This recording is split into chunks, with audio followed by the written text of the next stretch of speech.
السلام علیکم ورحمۃ اللہ وبرکاتہ۔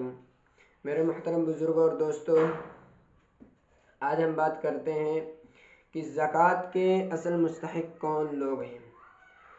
تو سب سے پہلے میں یہ بتا دینا چاہتا ہوں کہ سب سے زیادہ مستحق آپ کے رشتہ داروں میں جو غریب ہیں، محتاج ہیں، وہ زیادہ حقدار ہیں کہ ان کو جو ہے زکوٰۃ کی رقم دی جائے، اور اس میں دوہرا اجر بھی ہے۔ ایک اجر تو وہ ہے جو آپ اس کو رقم دیں گے، اس کا اجر ہے، اور دوسرا اجر یہ ہے کہ صلہ رحمی کرنے کا اجر ہے کہ آپ اس کے ساتھ جو ہے صلہ رحمی کر رہے ہیں۔ تو آپ جو ہے زکوٰۃ کی رقم جو ہے اپنے بھائی بہن، جو پھوپھی پھوپھا، چاچا چاچی وغیرہ، اگر یہ لوگ محتاج ہیں تو آپ ان کو زکوٰۃ کی رقم دیجئے۔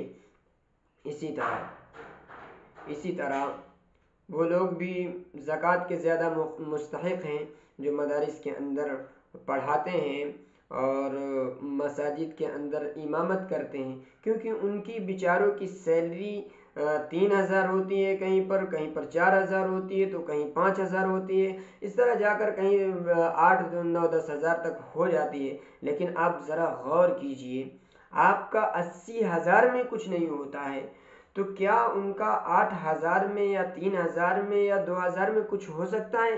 نہیں ہو سکتا ہے۔ تو اس وجہ سے آپ جو ہے ذرا غور کیجئے، فکر کیجئے، آپ ان کا خیال کیجئے، ان کی مدد کیجئے۔ اور دیکھیے، آپ کے بھی اخراجات ہوتے ہیں، بیوی کے، بچوں کے، اور اسی طرح اور اخراجات وغیرہ بھی ہوتے ہیں۔